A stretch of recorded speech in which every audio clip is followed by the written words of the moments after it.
అగో అన్న మీదున్న ప్రేమతో ఆ క్షణంలో ఏదో ఎమోషన్ లో కొట్టేసి వెళ్ళిపోయావు. కొట్టేసి వెళ్ళిపోయిన తర్వాత అయినా ఈ మద్దాలి శివారెడ్డి అనేవాడు పలానా వాడు మామూలోడు కాదు, వాడింకా చావలేదు, హాస్పిటల్లోనే ఉన్నాడు, లేస్తే వస్తాడు, వస్తే ఏసేస్తాడు అని తెలీదురా. నేను హాస్పిటల్లో ఉన్నప్పుడు నీ గురించి ఏం ఆలోచించానో తెలుసా? శివారెడ్డి నుంచి ఎలా తప్పించుకోవాలి, ఎక్కడ దాక్కోవాలి అని పారిపోయి ఉంటావు. నిన్ను పట్టుకోవడానికి ఎక్కడెక్కడ వెతకాలి, ఎన్ని రోజులని వెతకాలి అని ఆలోచించాను.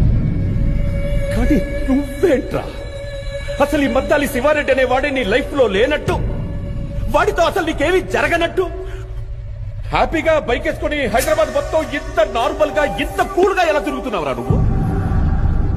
ఎవరు సార్ మీరు?